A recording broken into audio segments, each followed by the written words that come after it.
Assalamualaikum warahmatullahi wabarakatuh. Perkenalkan nama saya Muhammad Janualdi Ramadan, NIM 17360016. Jadi di sini saya akan menjelaskan tentang heatsink atau HSF. Pengertian fungsi heatsink atau HSF. Fungsi heatsink ini terbuat dari aluminium atau tembaga yang berfungsi intinya adalah untuk memperluas transfer panas dari sebuah prosesor supaya suhu di dalam prosesor tidak terlalu panas. Dengan kata lain, heatsink membantu untuk mendinginkan prosesor. Pada dasarnya bahan-bahan yang ada pada CPU komputer terbuat dari aluminium atau tembaga atau juga keduanya, yang kemudian dipadukan dengan fan yang ada pada heatsink untuk mengalirkan panas yang ada di dalam CPU menuju keluar CPU.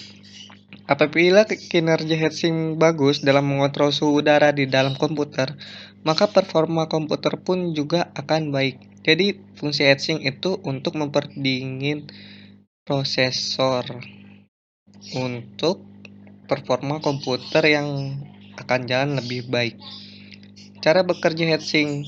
Cara bekerja heatsink sangat simpel tapi juga unik. Jadi heatsink mengalirkan suhu panas di dalam CPU melalui komponen tembaga dan aluminium yang terpasang di dalam fannya.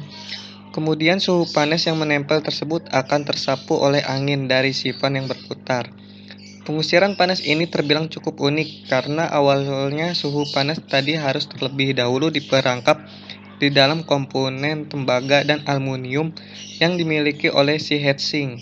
Setelah diperangkan, maka kemudian kerja fan yang dibutuhkan untuk mengusir suhu panas ini tadi. Dengan cara yang unik inilah dapat kita ambil kesimpulan bahwa fungsi heatsink yang paling utama dan satu-satunya adalah sebagai pengusir suhu panas di dalam CPU, atau banyak orang menyebutnya cooler. Sistem kerja heatsink adalah sebagai berikut. Ketika kamu menyalakan komputer atau laptop, maka prosesor yang bekerja pun akan meningkat suhunya.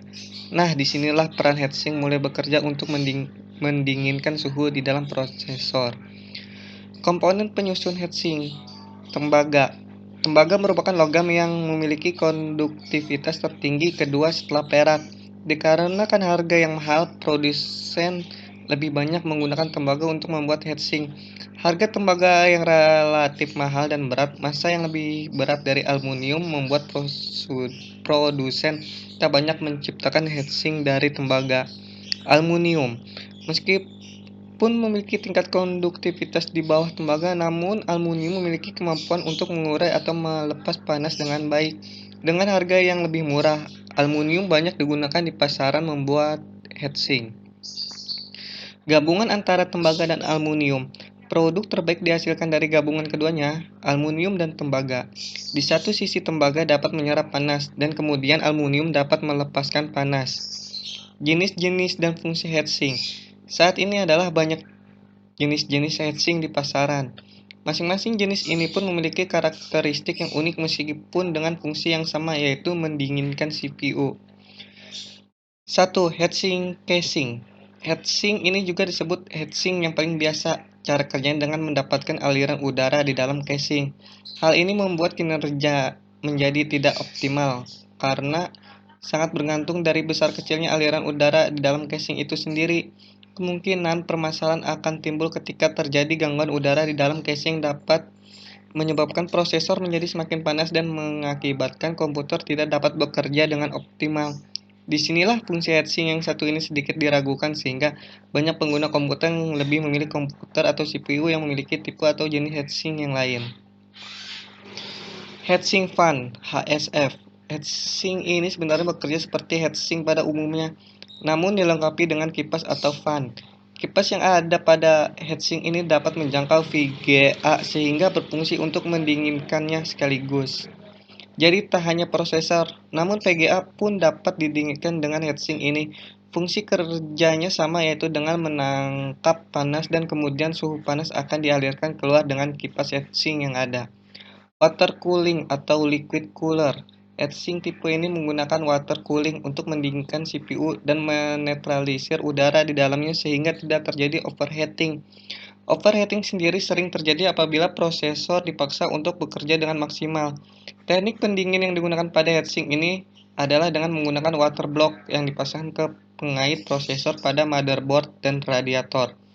Kelebihan heatsink ini yang banyak disukai oleh pengguna komputer karena tidak menimbulkan suara yang berisik seperti heatsink fan. Untuk itu sangat cocok jika digunakan untuk bermain game.